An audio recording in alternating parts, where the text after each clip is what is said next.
นนี้นับ10นะเจ้า5ละต่อไปมง6มง7มง8เขาบอกต้องก้าวหน้าก้าวหลังนะเจ้าเอาอย่างเงี้ยมง9มง10เดินคล้ายๆพยามังลายมันจะง่ายต่อไปพนมมือต่ำเขากับหวานมามง1มง2บิดไปมือเข้ามง2มันต้องเอาลงมานักล่ำนะเจ้าลงแล้วก็บิดไปมือเข้ามง2มง3มง4มง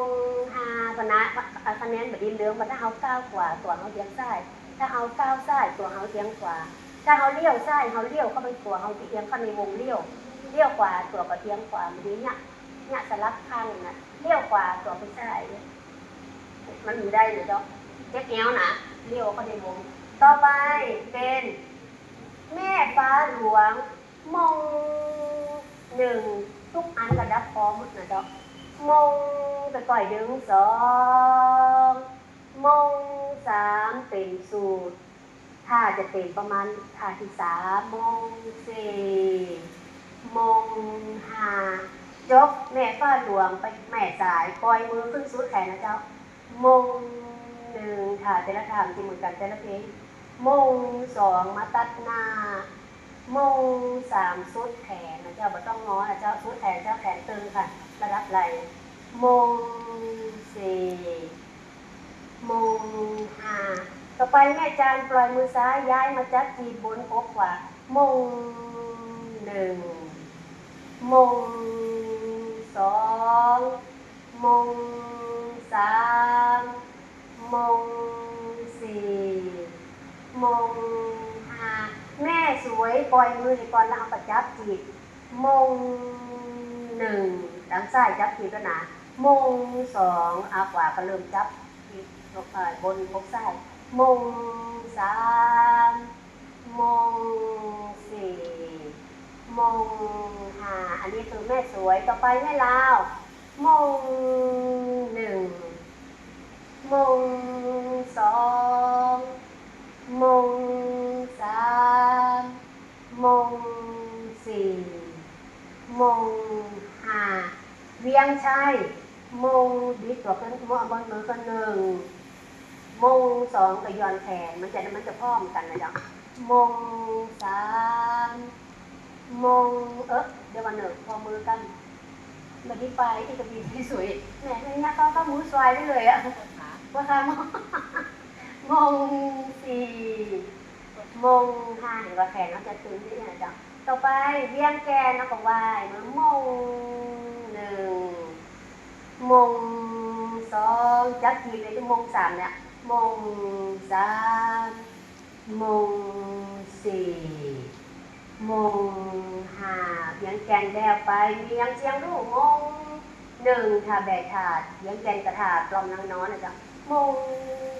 2มง3กลอมละอ่อนนอนมง4มง5เวียงเหมือนกันเวียงป่าเป้ามง1เป็นท่าจีบปรกข้างมง2มง3มง4มง5เวียงป่าเป้าแล้วไปเจียงแสนนะจ๊ะเอาหลังมือลงมง1ถ้าลงเซ็ตถูมือขึ้นมง2ทำท่าพยัคฆ์ตุดดินมง3มง4มง5อันต่ำลงเหมือนน้อยได้ก็จะประมาณเนี้ยนะคะตรงนี้นะเจ้าประมาณนี้ต่อไปจบแล้วก็เป็นทำตรงสีหน้ามง1จับจีบจีบที่1หงายจีบมงที่2ปล่อยจีบมงที่3เป็นพยาพุทธเป็นพรมสีหน้ามง4มง5อันนี้คือเจียงของนะเจ้าพอเป็นพรมสีหน้าเซตเป็นยุงฟอดหางแทงหลังออกมามง1อยู่หน้าอยู่มง2อยู่ไปปลายกระโปงมง3ไปตั้งหลังเลยนะเจ้าเป็นพยามังลายพยามีลายมง4มง5ใกล้จะเสียงอำเภอละปลาแดดจับจี พุ้นต้านปล่อยจีทั้งหมดนับ10ป่าแดดพุ้นตานป่าแดดพุ้นตานป่าแดดพุ้นตานป่าแดดพุ้นตานจะจบจากวัดที่10ก็คือพุ้นตานทำโดยหลวงโดยการจับจีบต่ำกว่าต่ำลงงายจีบขึ้นหายจีบขึ้นระดับต่ำนะเจ้าบ่ต้องขึ้นสูง3 4 5ปล่อยมือไหว้มันจับจีบทางซ้ายเพื่อจะทำมือพานแต่ว่าที่2ก็ง้ายมือขึ้น3พี่สวยเอาลงต่ำหน่อย4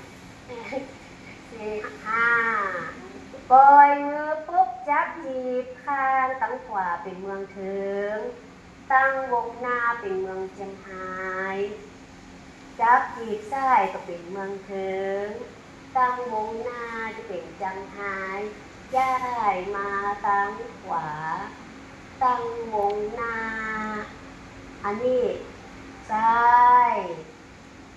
ไปของมันจบเจ้าครบ1 2 3ครบครบแล้วเหรอไป